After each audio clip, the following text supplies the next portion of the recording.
So, a very good afternoon, everybody. So, my presentation topic is effects of music on body, mind, and soul, both scientific and Vedantic perspectives. So, some time back, a couple of years back, I was traveling to my office in the cab, and I observed actually nowadays people don't talk with each other. So, they have always iPod or mobile, always listening to music. I saw other people also who are traveling to their companies and all. Nowadays we communicate very less actually, or socially we move. Always we keep some earphones and listen to the music all the time. So that point of time I was thinking, if people are spending so much time in listening to music, what kind of effect it has got on our body. So I started exploring in that direction. Also I found in the Vaishnava culture, if you see, music plays a very important role. For example, we offer food with a mantra, or even we do a lot of kirtans in glorifying the Lord. So both from scientific and spiritual perspectives, actually there is a lot of importance that is given in our lives for music. And some of the things, like if you see from birth to death, almost our ears are filled with music, right? So celebrations and religious ceremonies, soldiers march to the battle with music, and many other things, marriage ceremonies, banquets and harvestings, funerals, like I told, everything is full of music. And also it appears in various forms such as classical, folk, modern, rock, and then pop. So one thing is, I am not a musician or not a doctor also. I am a signal processing engineer, but I started exploring a little bit in this direction. I find it very interesting actually, so I thought of sharing with you. So this presentation is an attempt towards that. So for me, as a signal processing engineer, I see everything as just a frequency waveform. Whether it is a music or sound, everything is same for me. So what we do in audio compression and all, we want to see this spectrum is least affected, we don't miss many harmonics and all. So that's what compression does. And there are many formats, all of you know. So what is music? For me, it's just some frequencies or some just mechanical waveform, some pressure and some kind of, all these things are there, vibration and pressure, some kind of displacement. Now this is one side. The other side, if you see, again science says we are bag of chemicals. So what is that today we are discussing? Music, the way I see it's just some frequencies, and then we are just maybe a bag of chemicals. So what is the effect on this? So that means, first of all, I want to see music has got any effect on the matter. So in this direction, there is some research conducted. So like you see life and origin field, any field, like it starts with some primitive things. Like in life and origin, some people observed that frogs come out of mud in the rainy season, or like some maggots get generated if you keep some food for a long time. So they thought that maybe life is from matter. So like that, here also this is a very primitive thing. It started in 1960s. Dr. Jenny, he placed a sand, he just spread sand on a copper plate. I will show a video. And he took the bow of the violin and he played on that, and he observed very nice musical patterns. Instead of, because time is limited, I will show you the video. Hopefully it will play.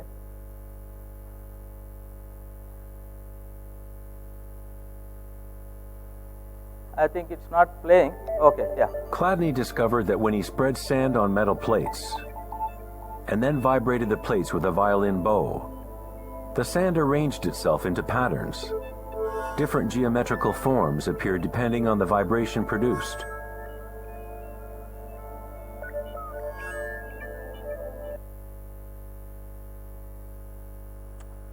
So we have seen at least little bit what is happening, right?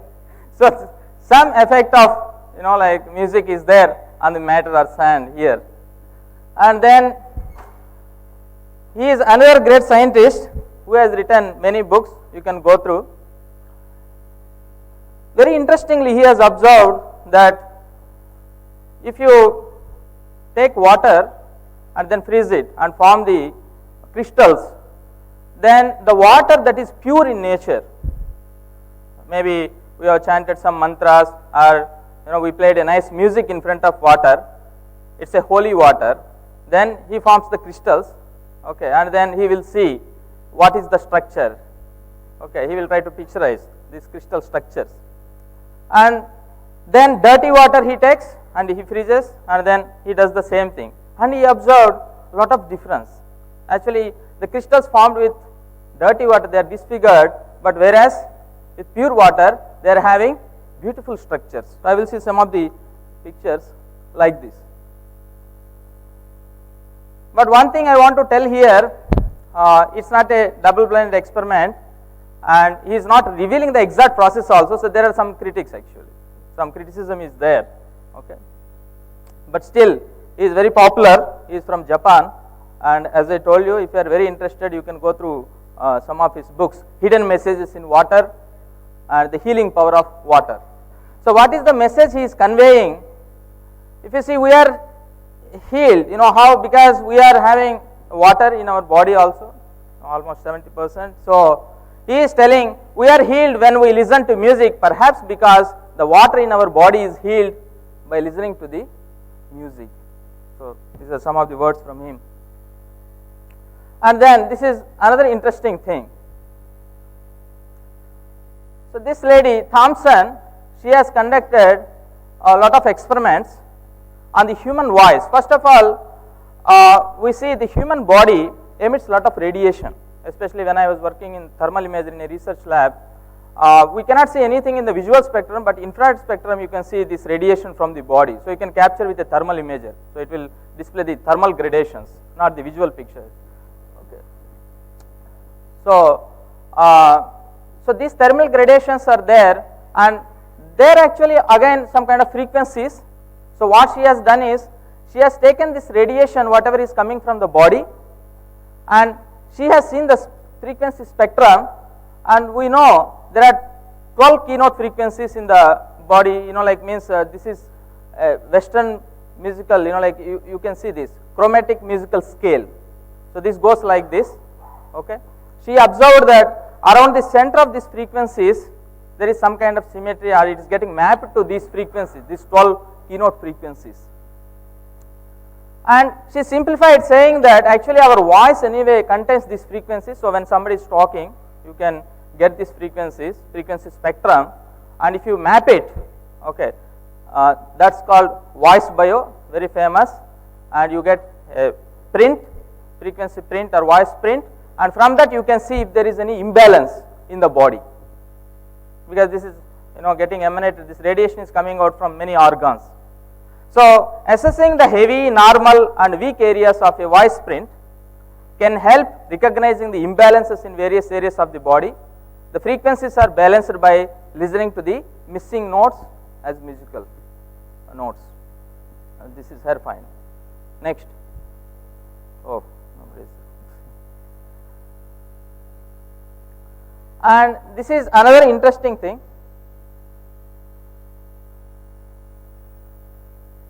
This personality, actually he is one of the founding fathers, like of this chronomedicine. This is becoming very popular.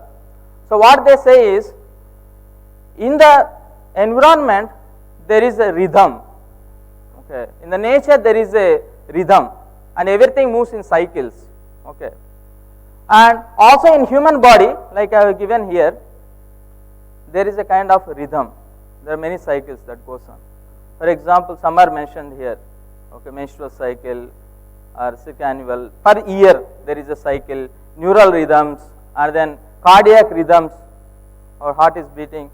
So their finding is that as long as this harmony is there between the rhythm in the nature and our body, then we are very healthy. But if this harmony is disturbed, then there will be some kind of health problem. Now how to correct that? They say that using music you can bring that balance within the body. So this is also becoming a little bit popular now, chronomedicine. Next. Sorry. So then the next thing is by Dr. Alfred Tomatis. He is a French physician and psychologist, and he told human ear and hearing, they play a very important role. How it is? He explained like this. When you hear anything in the deep inner ear, I can go through this. The primary function of the ear is to provide cells of the body with electrical stimulation or cortical charge.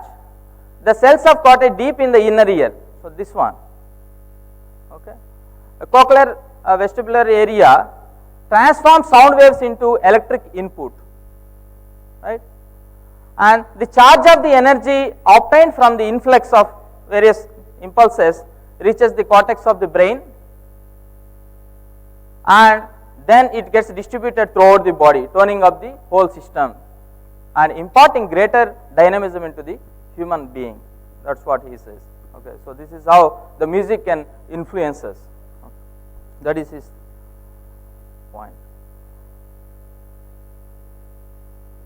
Sorry, it's not moving. Okay. And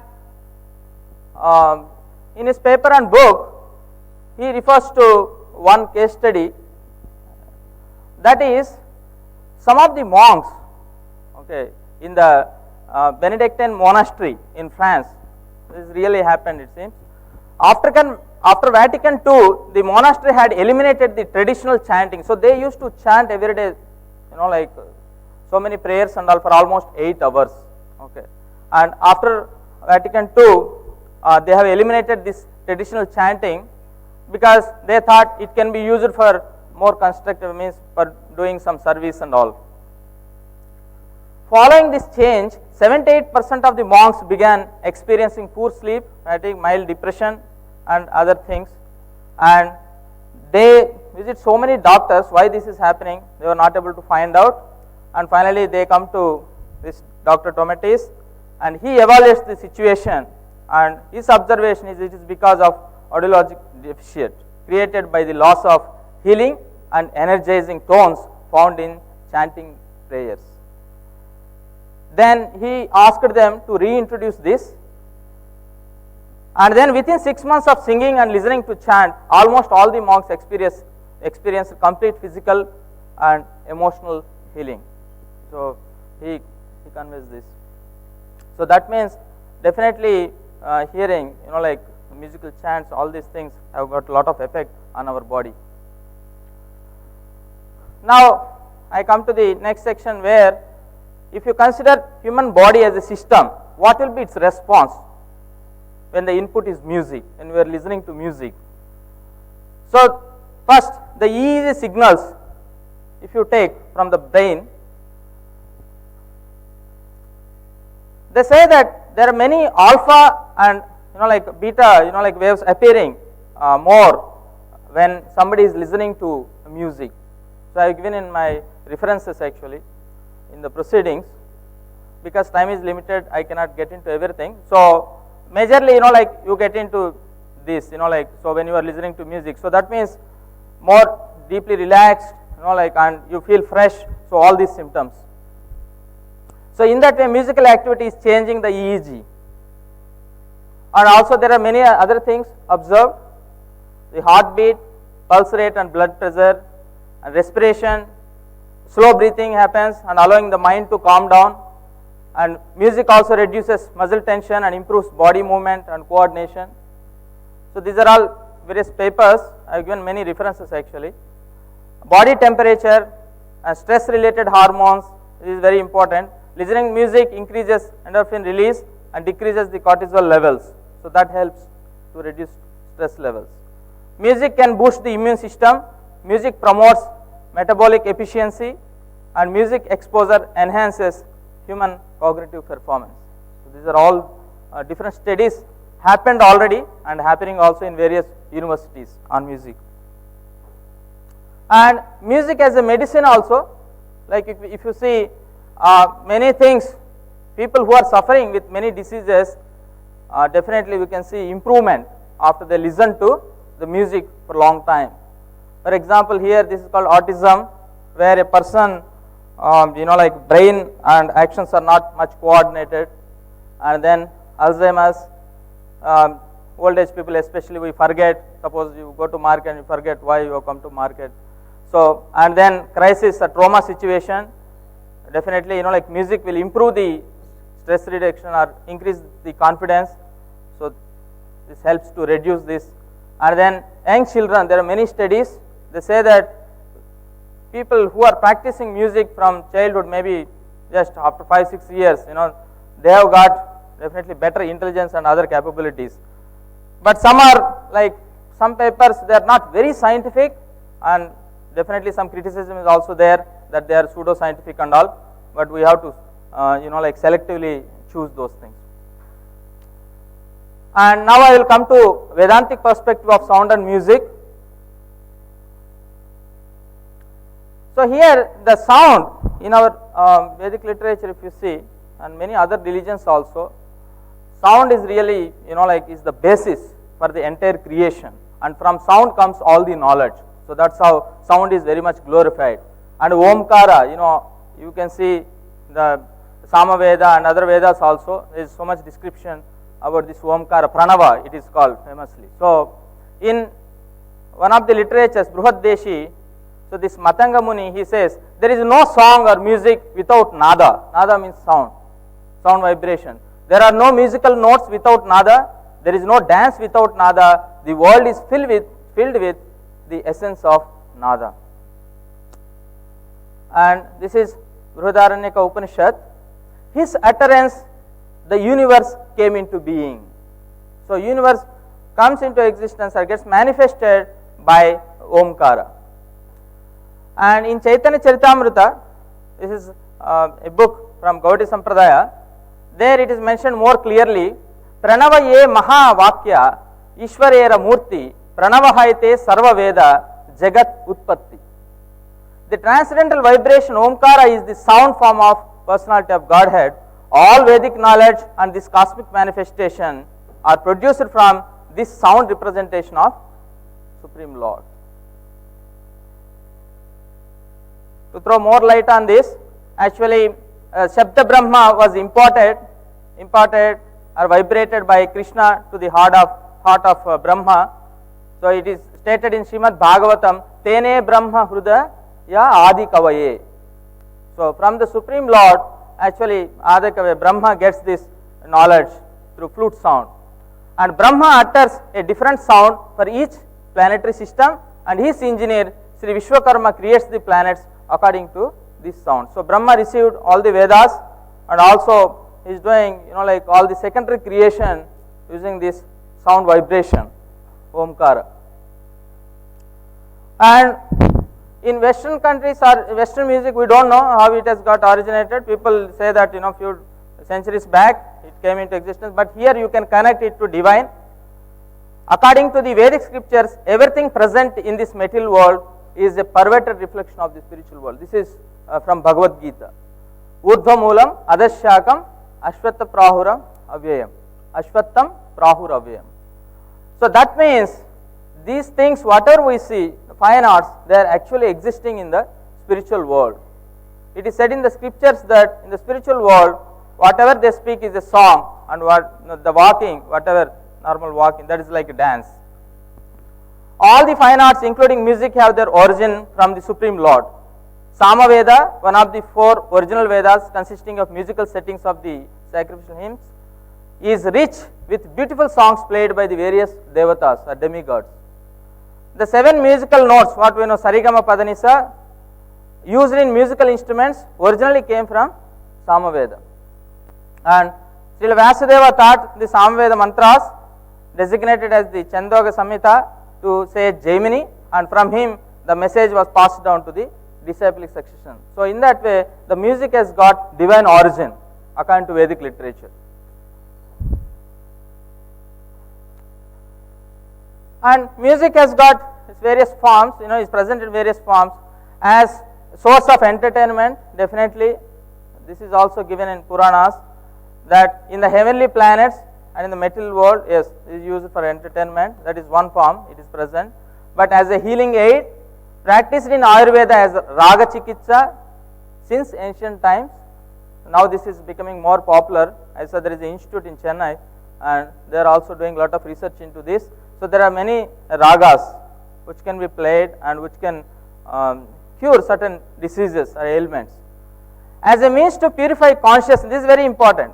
Not only music, plays a role as entertainment and then healing aid, but our Vedic literature gives a lot of importance to this third thing, that is as a means to purify consciousness. You can see in the songs of Tyagaraja. Tyagaraja is one of the founding fathers of Carnatic music, right? So in his songs, the way he expresses, so basically he took Sangeeta or music as a means to attain God. So more than these two things, the importance is given to this, especially who are like founding fathers of Carnatic music and all, as a means to purify consciousness and self-realization. This is very, very important. Its potency to help one overcome the material modes. Material modes means mode of ignorance, passion, and also mode of goodness is being harnessed by the great sages and seers. How music can purify our consciousness? Chaitanya Mahaprabhu gave this in the Sishtastakam, Cheto Darpana Marjanam Bhavavaha Dhavagni Nirvapanam. This is the first verse in Sishtastakam given by Chaitanya Mahaprabhu in the Gaudiya Parampara system. So he is telling all glories to Sri Krishna Sankirtana, which cleanses the heart of all the dust accumulated for years. So that means it is purifying the existence of the person, and importance is given for this in the Vaishnava culture. And in Bhagavatam we can see step by step they are giving how it can purify the consciousness. Hearing or singing the glories of Lord, it cleanses the desire for material enjoyment. According to Vedic literature, everybody is trying to enjoy in the material world, and that's called conditional life, because we are interested in only external happiness, whereas really not thinking about internal happiness. Who am I? And not inquiring about the higher things. So one of the effects of singing the glories of Lord are this music, glorifying the Lord, singing, that will cleanse the desire for material enjoyment from the heart. This is one of the effects. And then it eliminates all inauspicious things within the heart which are considered to be obstacles in the path of self-realization. Then one gets gradual promotion to the path of devotion, and naturally then what happens? The effect of mode of passion and ignorance such as lust, desire, hankering, everything disappear from the heart automatically. This is also given in Bhagavad Gita. Vita Raga Bhaya Krodha. Vita means automatically you will get rid of these things. So a person gets established in the mode of goodness in that way, and mind has been enlivened and gains positive scientific knowledge about the personality of Godhead. And also Supreme Lord himself tells to the great magician Narada Muni, Naham tishtami vaikunte yoginam hrudayeshu va mad bhakta yatra gayantri tatra tishtati Narada. My dear Narada, actually I do not reside in my abode Vaikunta, nor do I reside within the hearts of the yogis, but I reside in that place where my pure devotees chant my holy name and discuss my form, pastimes and qualities. So the devotees of Lord, they take music as a means to please the Lord and in that way achieve Him.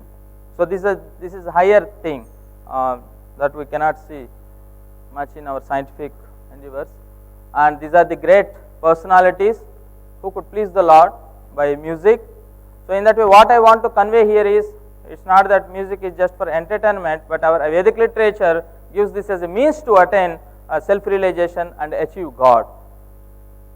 So Jayadeva Goswami, Narada, Tiruppanalvar is very famous. He could please Ranganatha, and then Valmiki, Purandaradasa, like, and Muthuswami Dikshitar, and there are many others, Tyagaraj, Annamacharya, and our spiritual master is a great singer actually, and the inspiration is derived from him, like definitely to present on this topic. So one of the executive directors of United Religions Initiative URI, he has given this. I can go through this. As a Christian, I had heard many wonderful choirs in my ears, and as a child of the 60s, I had often been transported by the remarkable voices of my favorite folk singers. But none of that prepared me for the experience of Dr. T.D. Singh singing. It was as if time and space fell away and we existed in an eternal light saturated, now permeated by the music of angels and an ineffable experience of the oneness of all that is. So all glories to him. So in conclusion, what I want to convey, with the advancing technology, definitely we are just beginning to discover certain things, effects of music on body and other things, and definitely we are in the process. Music can restore harmony in the body, mind and soul of an individual. The longing of the soul for enlightenment about the absolute truth can be attained through sacred music. Singing the glories of the absolute truth or God is said to be one of the best methods to transcend the material platform. According to Bhagavatam, thus the fine art of music can bring peace, happiness and solace for the whole humanity when connected to the divine. Thank you very much.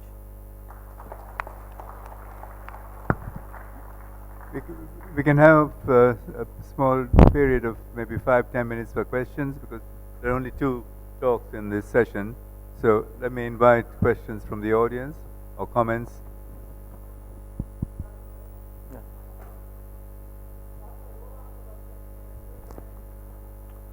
What is the role of music? Music can play a great role.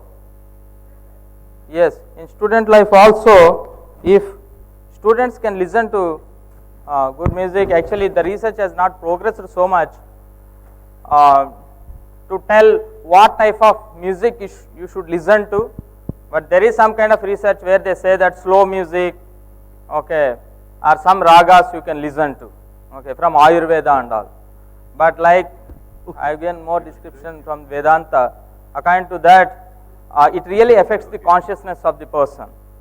So if we can listen to a song that is helping us to progress further in our spiritual journey, okay, that means, like maybe something at least which is provoking some good thoughts, not like negative thoughts, not towards lusty desires and all.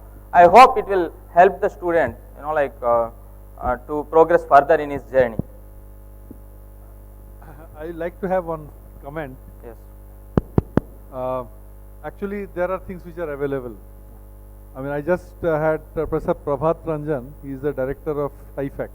Actually, he is also supposed to come, but something happened. He had to cancel it. Actually, there are like sound things available. You just put it, and the children, they can better concentrate on the studies. Yes. So there are. Yeah, there are studies like I told you, right? The thing there is that the institute in Chennai. The sound vibration in our body Yeah. does not know the student and non-student possibly. Like, Yeah, that is correct. So I mean, somebody needs sleep. You can go in the internet, actually download those. Actually. There's like sound therapy actually. You just music therapy. keep it on, Yeah. and you'll get better. Yes. And why should it distinguish between who is student and it's Yeah, our everybody is a human, student, at least for music. yeah. But there are special where you Go there, can you tell me concentrate what more that on is. studies. Go up there. That is for the information. Yeah. Is there any? What type of music is suitable for balancing the brain waves, vocal or instrumental? If vocal, what types of? I'm not so good at music, so I have got my limitations. Maybe in the audience, if somebody know, definitely they can answer. Okay, so I just started exploring this field from both scientific and Vedantic perspectives. Hopefully, I will get more deep into this in the coming years. I can try to present certain. You want to answer? Yeah. Okay.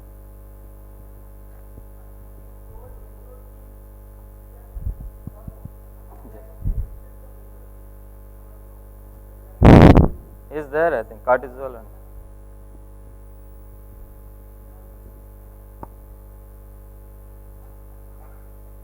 It's Any release more- of hormone, yeah, that reduces. Cortisol increase means more stress, what I understand. So he want to answer to your first question. Yeah. Yes. First of all, let me identify. I am JP Patnaik. I am a retired ex-defense and ex-IT person. And since 2002, I had served as the world vertical leader. So quite a good number of time I had to remain awake throughout the night. After 11:30, 12 o'clock night, I convert my office room in home where I play Vishnu Sahasrastotram.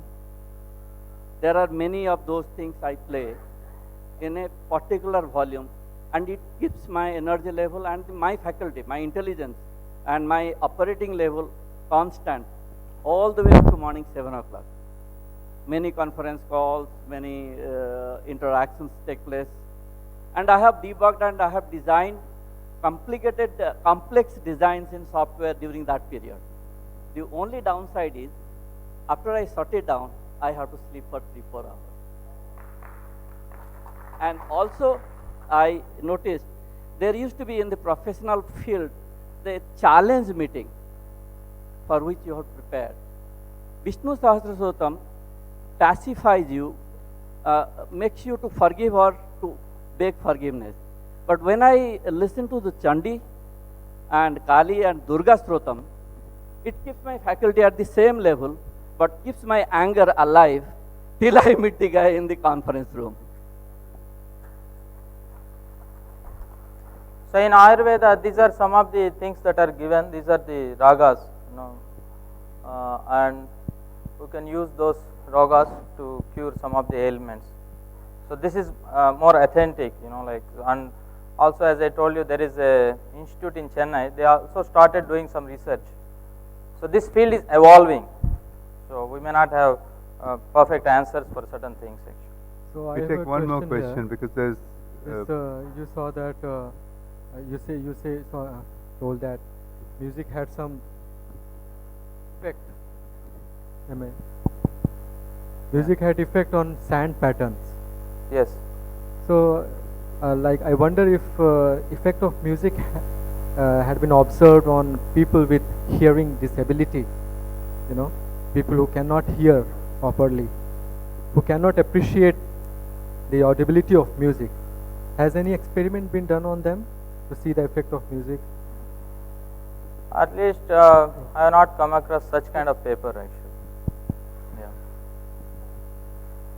So you are saying if somebody cannot listen to music, still the music is played in front of him, what kind of effect it has got? So I'm not very sure. Okay, I think we should move on to. There's an interruption between this first talk and the next. Evidently, there's some prize giving, and I'm supposed to assist in the giving away of these prizes. Correct? But my final comment on this first talk is that Plato had made one comment that is interesting, that music should be reserved for giving courage to soldiers in war, at war. So it's only in battle that he thought music was relevant, which is quite strange for a philosopher who had such enormous influence across the whole of Western philosophy.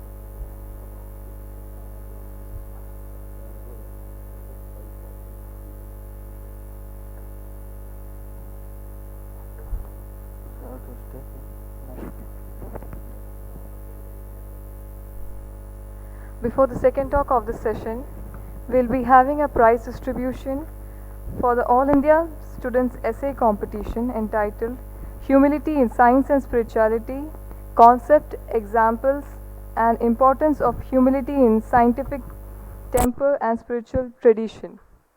I request Professor Vikram Singhe to please give the prizes to the winners. The third position is shared by two participants, Ms. Rishika Behra from BITS Pilani.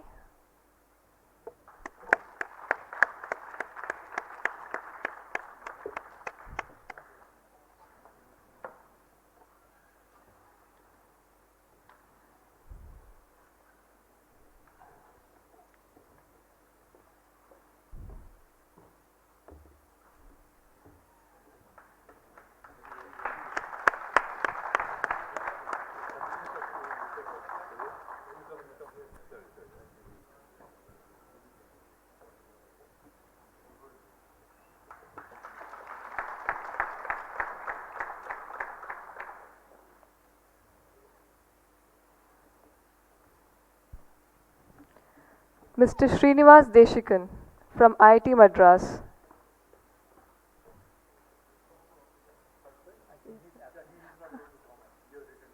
Okay. The second prize goes to Mr. Abhishek Deshpande from Mahatma Phule Agriculture University, Maharashtra.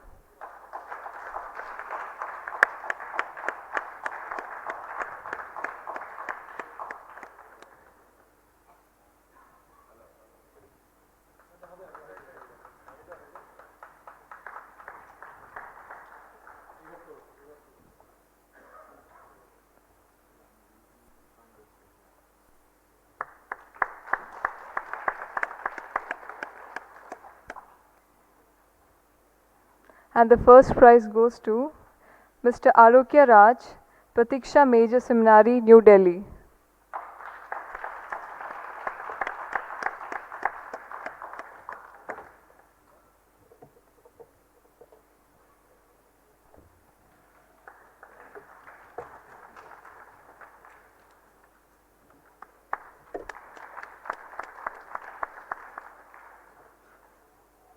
Thank you, sir. We'll be continuing the next talk.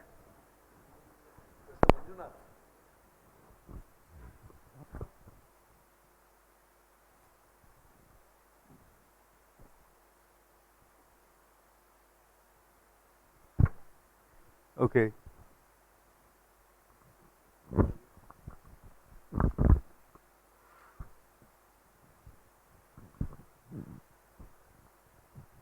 Shall we resume the session now? Our next speaker is Professor Upul Uluri from the Department of Chemistry at the IIT in Guwahati, IIT Guwahati, and he's a distinguished chemical engineer with a long list of publications and so on. I don't want to go through that, and he's going to give us the next talk entitled what is it? The title of your talk is Feedback Feedback-based insights on biofeedback-based insights on meditation. Look forward to your talk.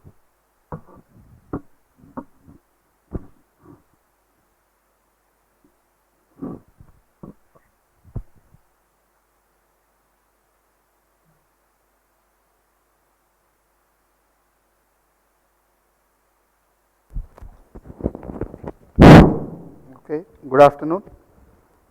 This presentation has been prepared along with Dr. Manjunath, who is a faculty of IIT Kharagpur.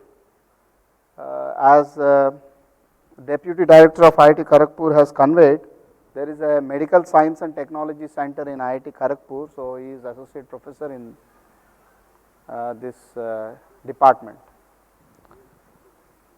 So, again there is some background for this type of thought.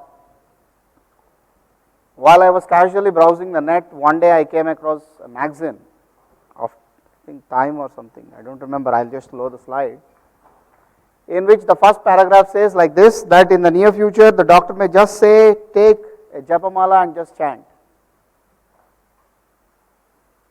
That means, can meditation become medication? So that was the inspiration and motivation that I got behind this. Of course, it was a very big presentation. it has been cut short to just meditation. So basically the presentation has 4 parts. The introduction, the meditation and biofeedback, the biofeedback perspectives of meditation and conclusions. First of all, introduction. So the modern healthcare system that we have is basically on cause and effect, like the allopath. So it goes more into the physical cause and the physical effect, and it does not go into the holistic concepts or components because of the reductionistic tendency. So this is one of the limitations, that things are isolated. Things are isolated because of the reductionistic approach. And the second and the most important component of the modern medical system is that you don't think of the mind-body interaction. That means by regulating the mind, the body's functionality can be modified. This type of thought process does not exist, because in the reductionistic approach, mind, intelligence, ego and soul, which are 4 other different categories in the human body, don't exist. There is only cells that are made of physical components.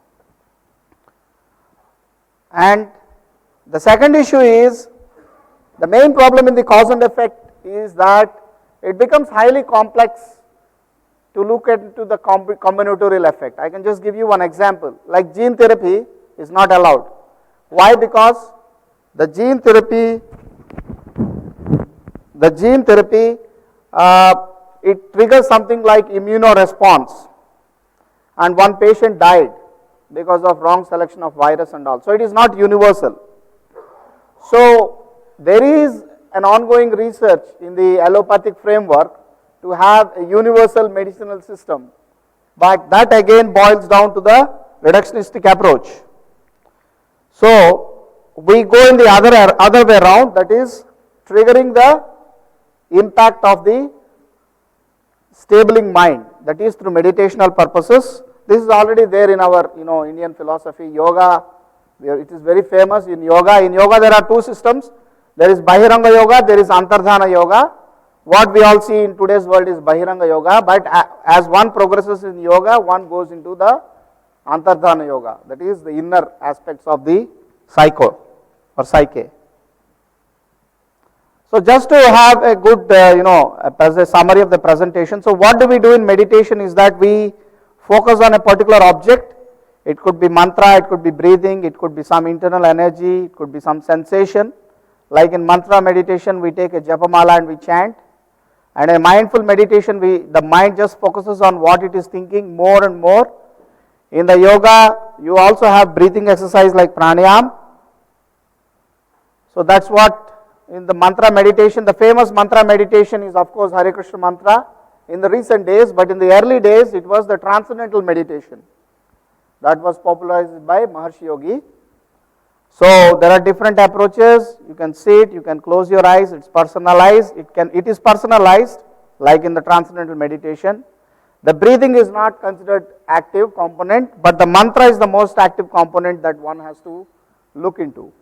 Similarly, we have relaxation response, and we have Zen meditation, we have MBSR.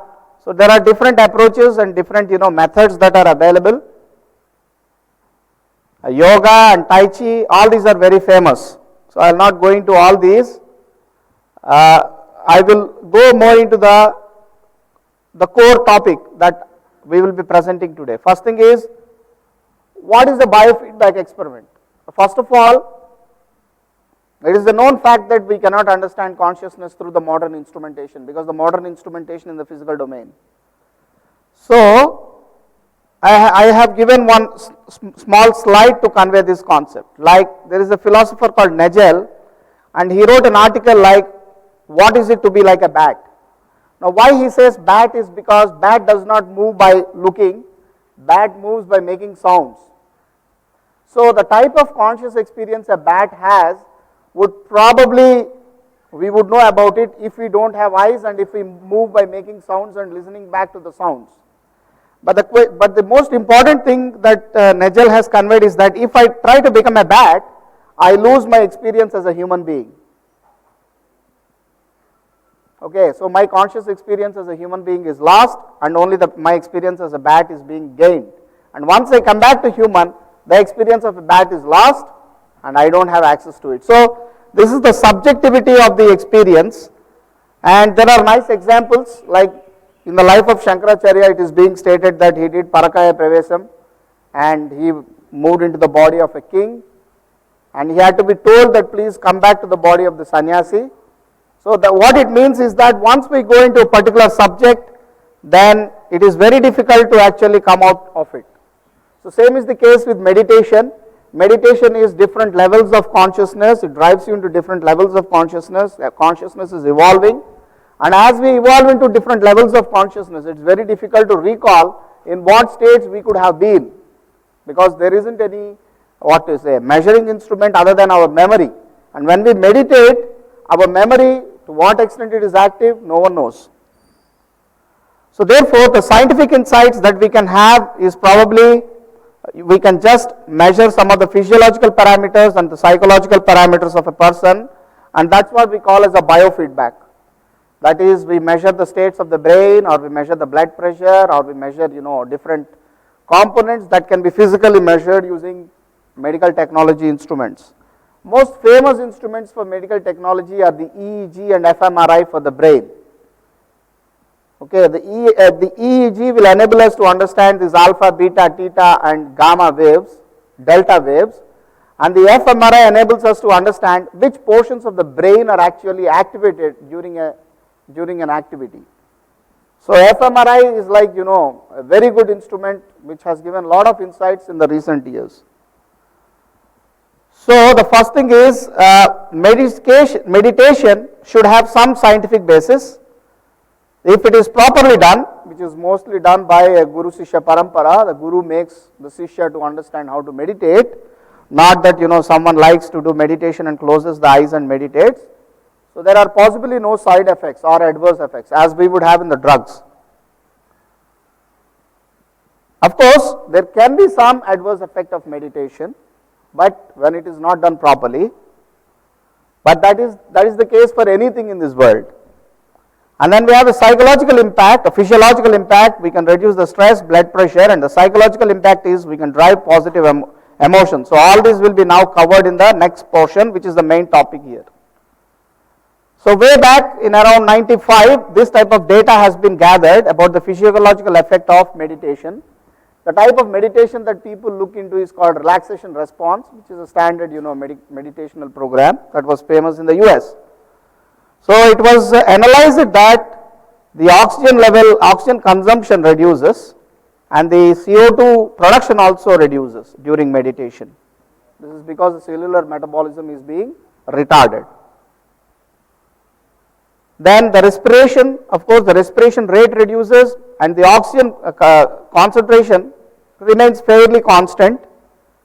But the most important thing is, in the relaxation response, the consumption of the oxygen is fairly different from what we have in a sleep. So in sleep, we have a reduction in the oxygen concentration, but it is not as drastic as we would have in the meditational posture.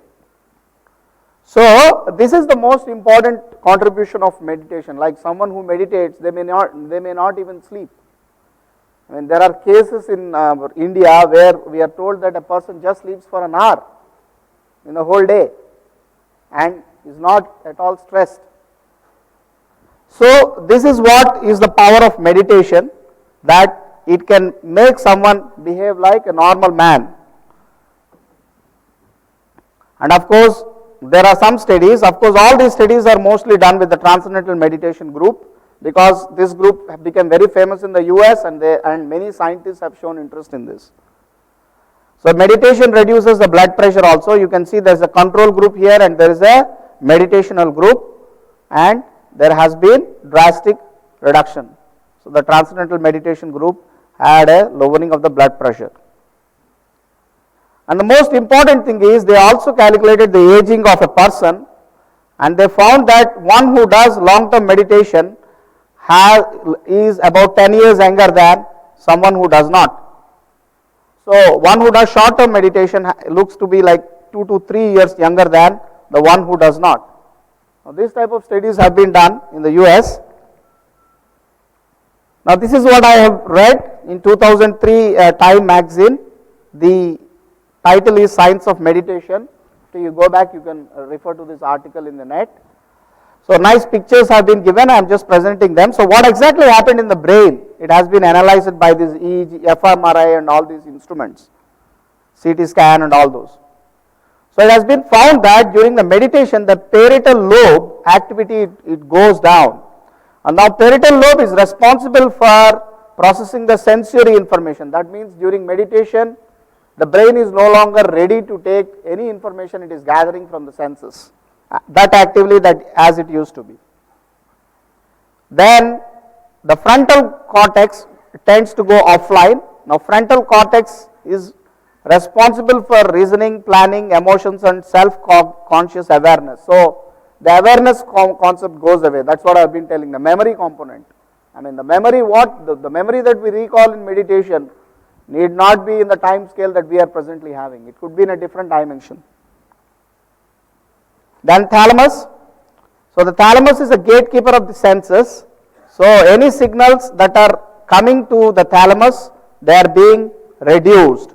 As I told, this organ, it processes the sensory data and deeper into the brain and stops other signals into the tract. So this also goes, a little low. And then the reticular formation portion of the brain, this is like a sentry and it allows the signals to come to the brain, and the meditation dials back the arousal signal. So any signal, if it is aroused, it is being sent back. Now Prabhakar has already conveyed that there are 4 types of waves. There is an alpha wave, beta wave, theta wave and delta wave. The theta wave is the wave that is strongly triggered during deep meditation, creative inspiration and when someone becomes unconscious. This is not the case for the alpha, beta and delta waves, because delta wave is deep sleep, and this figure is also available from that journal, from that magazine. So you can see here that there is a control group which is shown below, and there is a meditational group, the graph is shown above, and this is the power of the theta waves as the total percentage of the EEG power, and you can see that the fractional contribution of theta wave has increased significantly, and the fractional contribution of alpha waves has decreased significantly. So alpha waves means conscious thought, theta waves means relaxation. So there is an enhancement in the relaxation and there is a reduction in the conscious thought. All this has been proven, through the biofeedback. Now there are other studies which I will not go much, but I just mention them. So this is what we call as biofeedback experiment. Like we take a person, we ask that person to meditate, and before meditation and after meditation, we measure some of the parameters of that person. It could be a physical parameter, it could be a brain state, whatever, with the available instruments. That's what is the biofeedback. And before there will be also a group who don't do any meditation. That's what is called the control group. So you can see that in this exercise, the EEG is recorded before and after the case, and they have converted the EEG data into some types of graphs, that's called stakes, and it has been found that the anxiety is not strongly available for the meditators, but it is not the case for the controls. Now people also measured antibodies, and they found that the antibodies are at higher concentration in the meditators, which is not the case in the controls. Like this is the antibody concentration. Again, this is all scientific terminology. We need not know about this for the time being, but the message that I convey in the short time available is that one who does meditation has greater amount of antibodies and has more propensity to be immune. And then there are experiments about reducing pain, especially chronic pain. Chronic pain is something like we cannot tolerate the pain. The pain is so horrible that we cannot tolerate it.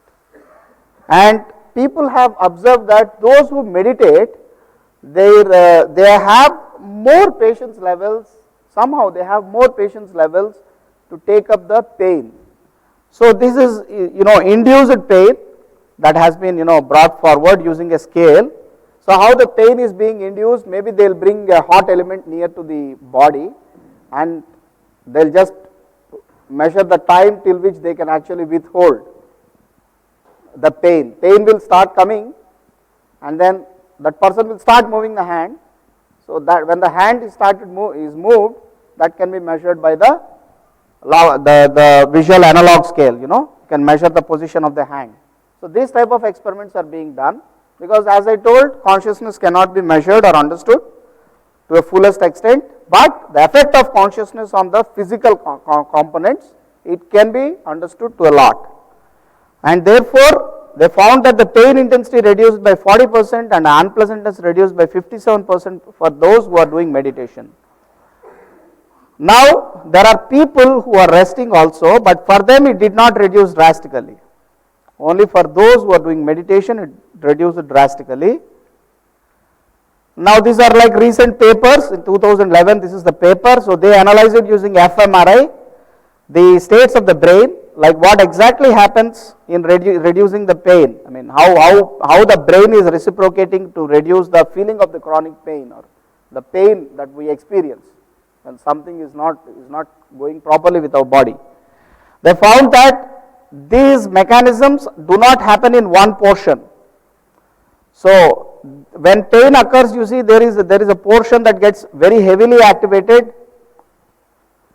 and when someone is in meditation, even if there is pain, they won't have that effect. I mean, it's like, some other portions of the brain are activated. So you can see that it is not a single mechanism. There are many mechanisms that actually trigger the pain reduction.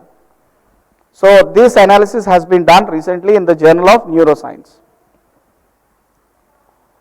Now another study has been done in 2009 where the gray matter, there is something called gray matter in our brain, and people have actually calculated the possible volumes of the gray matter. Like when we do CT scan, we will get an image, and from the image we can evaluate the gray matter volume by using imaging techniques.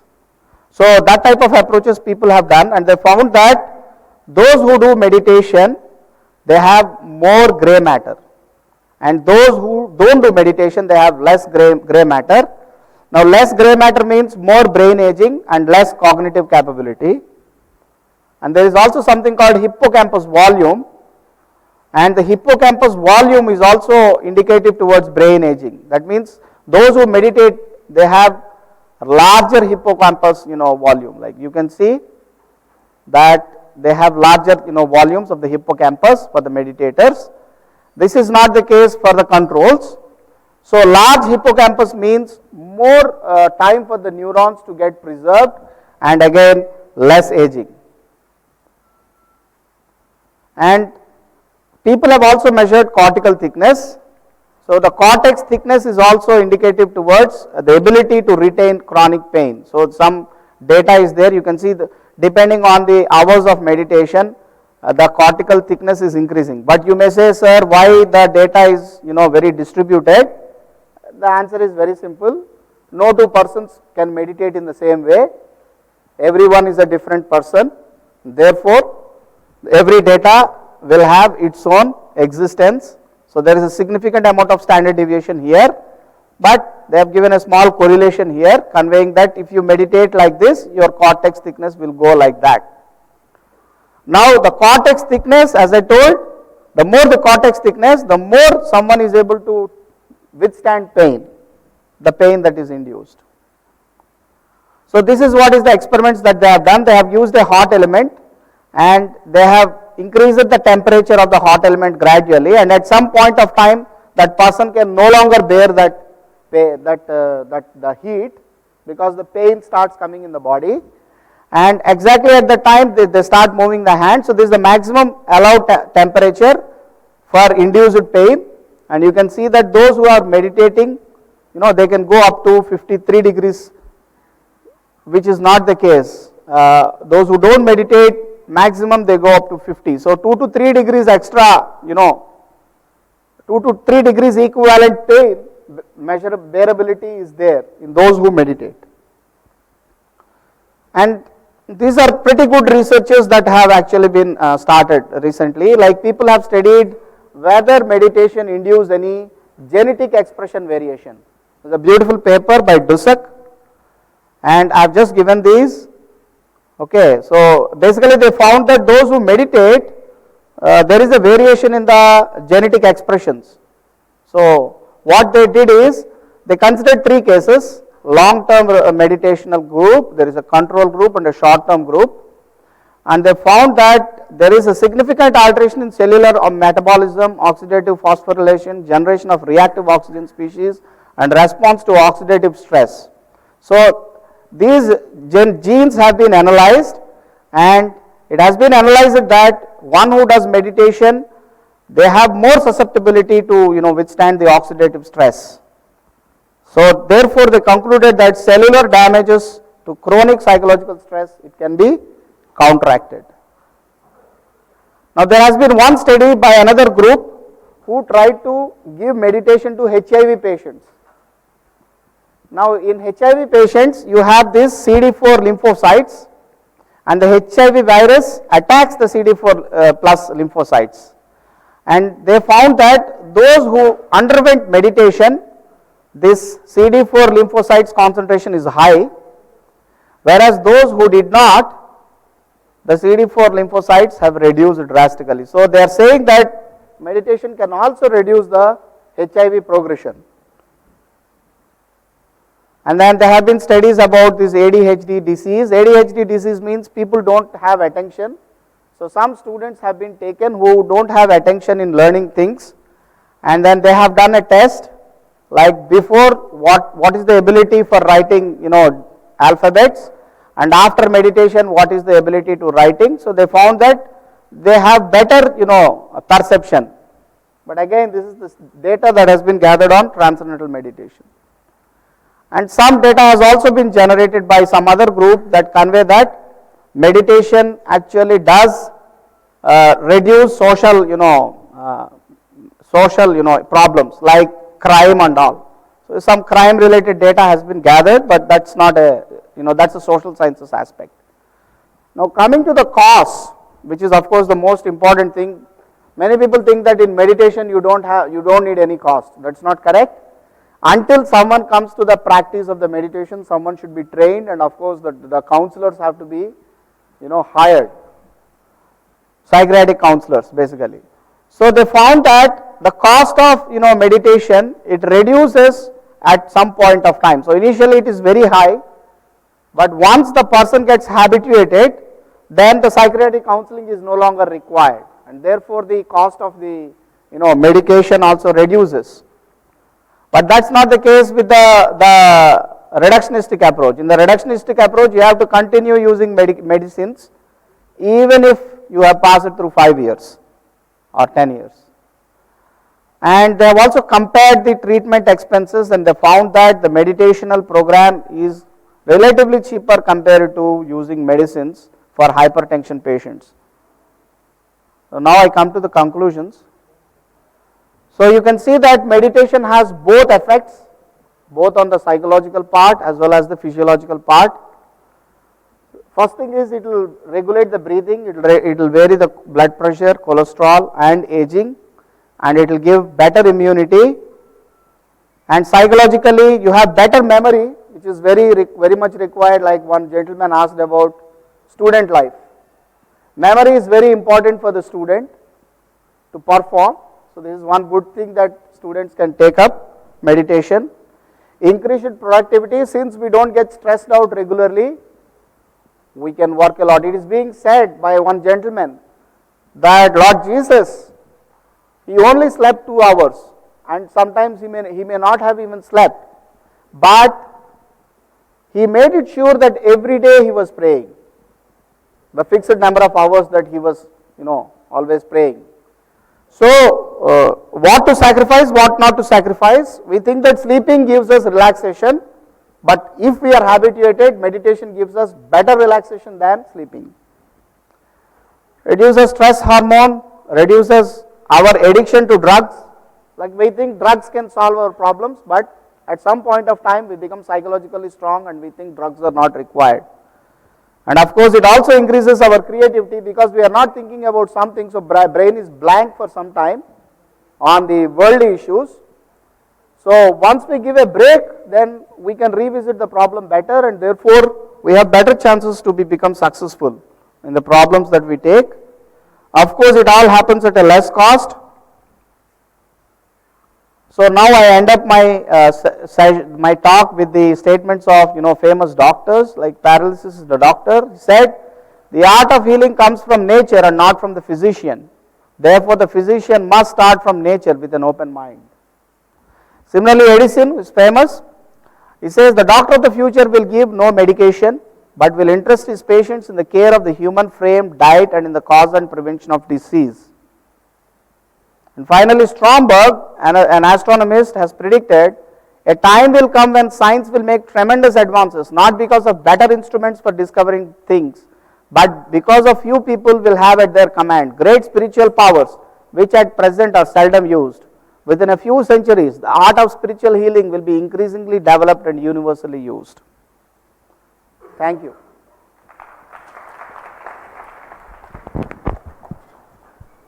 Thank you. The meeting is now open for discussion, and I'm sure there'll be many questions from the audience.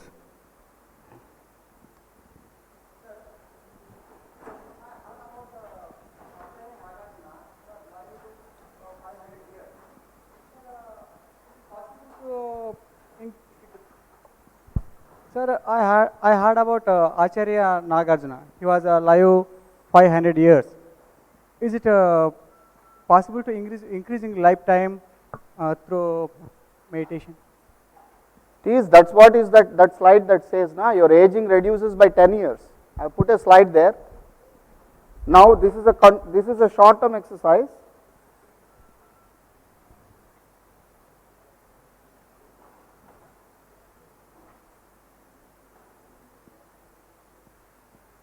Yeah, younger biological age. If you focus on this slide, of course they have done this for a limited time. But it also depends on the as I told, meditation is not something like eating a pill, right? I mean, you have to focus. That's why you have to follow the regulative principles.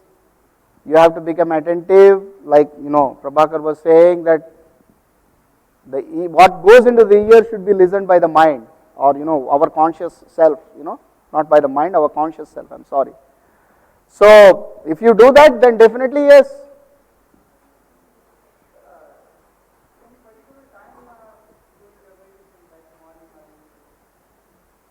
Best time will be early morning, because what all you do in the morning, it just stores in the brain, and whole day you can remember it. So best time is just after waking up, the early morning, like 4 o'clock or 4:30. Can I ask you one question? Have there been any tests or experiments done on ascetics and sannyasis and guys who go up into the Himalayas and spend all their time? There was, if I remember, in the BBC once there was a documentary, and it was conveyed that Dalai Lama. Yes. Some tests have been done there, but I mean, I don't recall when I read it, but what brain scans. Yeah, but what is interesting there is that in biofeedback, the experience of the person is also very important at some point of time. Okay. We can't just depend on the instruments. Okay. Sir, so this for meditation, sir, Prabhakar sir told that music, you are saying that meditation, then which has to be followed and which hasn't, then are both, or how we can understand and when it should be practiced, and all the time like universal, any mantra, anything, how we can understand, both are at a time and we are little confusing. Forget about that, in meditation itself there are 6 different approaches that have given. Which is the highest, kindly guide us. Meditation in the morning and music in the evening at sunset.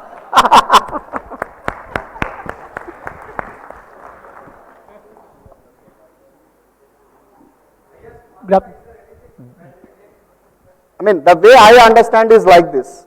First of all, we have to become distracted from the sensory perception. Now, whether you do it through yoga, whether you do it through breathing exercise, whether you do it through music, that is the most important. Externally, we may follow the highest spiritual discipline, but internally, if the consciousness is not tuned, then it does not make any sense. Maybe the other person who is not following this and following a little lower level may have a better chance. So, distraction from the worldly things. That's what they say, that the holy name of the Lord is transcendental. Now, music is transcendental. And in one slide he was saying that Lord Brahma created the living entities by having one type of mood that is actually taking the material modes and then invoking a sound. Chant. So that means that particular sound is already blended with that particular mode. Any sound that we listen from anyone other than the Omkara or the transcendental sound, the holy name, to my little understanding, is already contaminated by the effect of the three modes of material nature. Because according to Bhagavatam, Lord Brahma is invoking the form of a particular person, and the form of a particular person in the material body is a combination of the three modes of material nature. So, the contamination is already there.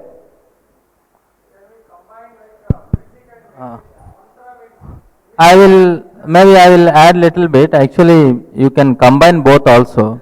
Like great rishis, they used to vibrate Omkara or Om Namo Bhagavate. There are many chants actually. And meditation means, there are different types of meditation, and in fact he told there is one called mantra meditation also. Meditation means paying full attention. So in that sense actually we can combine both also, and the best results also can be achieved by combining both. Yeah. Sir, good afternoon, sir. So you have said that by doing meditation, AIDS or some other diseases has been cured, and I too heard some of the diseases has been cured. What is the main scientific reason for this? Can you explain a little? I can't understand. This question is so fast. He wants the scientific reason for how meditation can cure diseases. It is a mind-body, approach. The physical approach is like cause and effect. I have BP because I have salt, higher salt. Cause is high concentration of sodium in the blood. That's why I have BP. Now, why this high concentration of sodium is being triggered? That is being triggered from the conscious level. The conscious level is contaminated by the three modes of material nature, and this contamination takes the form of karma, and karma takes the form of disease. That's what our scriptures say. The modern approach for defining a disease is, after disease gets manifested, we will analyze it using microscope or whatever approaches we have. But in Ayurveda, Tridosha, imbalances in Tridosha will give you disease. Why there is imbalance of the Tridosha? Because of the contamination of the three modes of material nature. So ultimately, the contamination of the three modes of material nature is actually driving the disease. So to be away from the contamination of three modes of material nature, transcendental music or transcendental mantras have to be invoked and they have to be meditated.